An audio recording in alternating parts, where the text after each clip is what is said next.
Hello everyone, this is Rachel here again from OMI. So if you open a TD Ameritrade account and somehow or rather because of one of the surveys or one of the tests that you did, you are only granted a cash account. So this video will show you how to upgrade to a margin account. Okay, so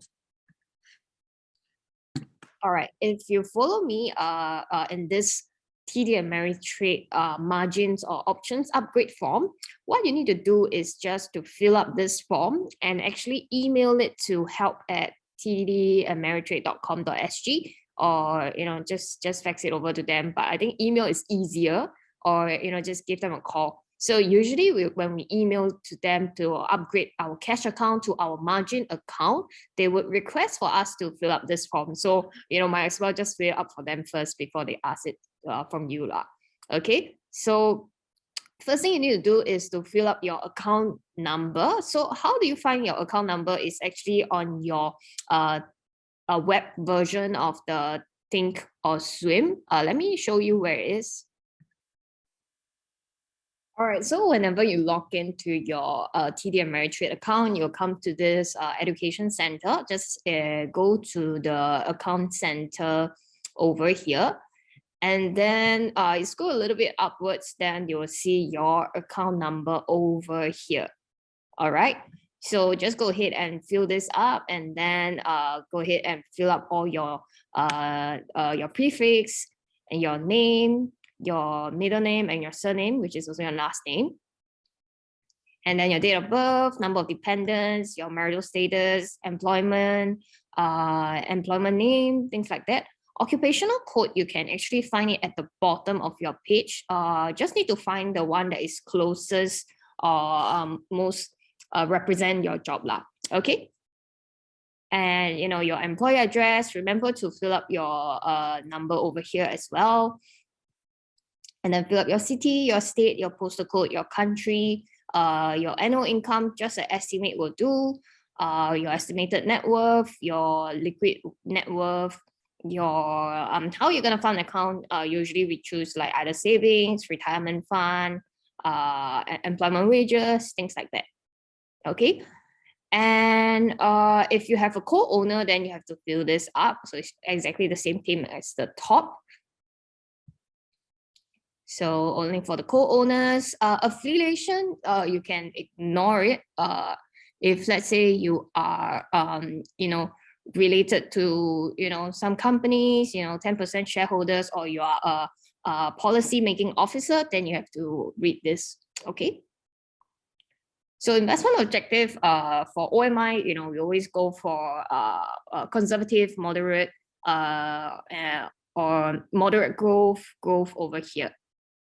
Okay, so just always choose the middle ground, moderate growth or growth.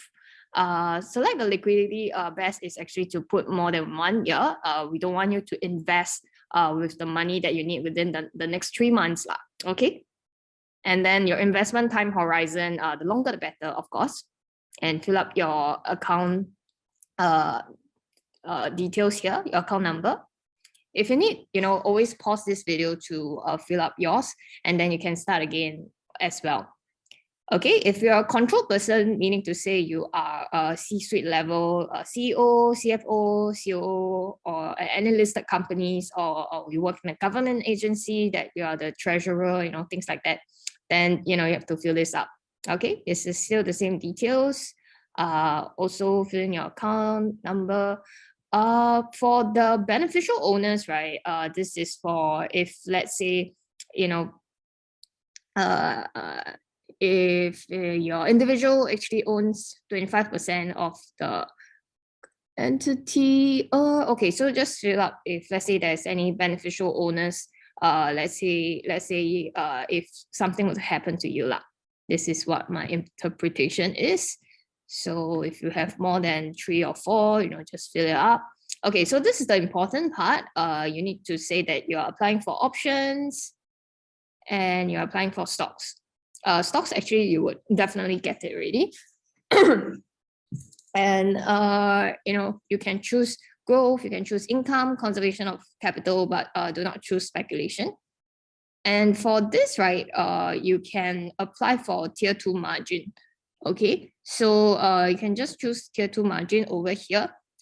This is also okay. The difference is very little, is that you need to have the cash to cover for your margin for your account as well. So in OMI, later on, we will teach you that you must always have enough cash to cover for what you are promising in the stock market.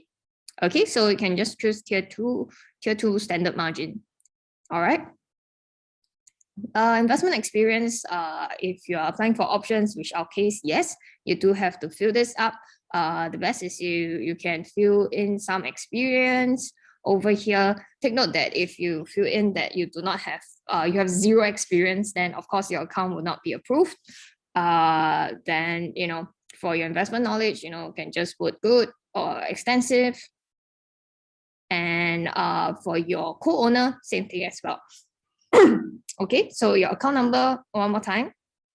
And over here, you don't need to print out this form to sign it in a blue ink. That's the requirements of the TD Ameritrade account, and then your name, and then the date that you are sending this in, or the date you're signing this, okay? And your co-owner, if there's any. All right. So you can read a little bit more about their definitions. And then for here is the occupational code. Like I said, on top, if you need, just fill up the one that is closest to your job. Okay, so what I can do is, you know, just print this form out and then scan it and send it to the email that we actually talked about earlier. Over here, help@tdameritrade.com.sg. And let's say in the case that they ask you to do the SGX test again, you know, of course, just go ahead and do that as well. In the platform, we will also share with you if there's any things that you can study for the SGX test. All right, you know, all the best. I hope your account gets open very soon. Bye-bye.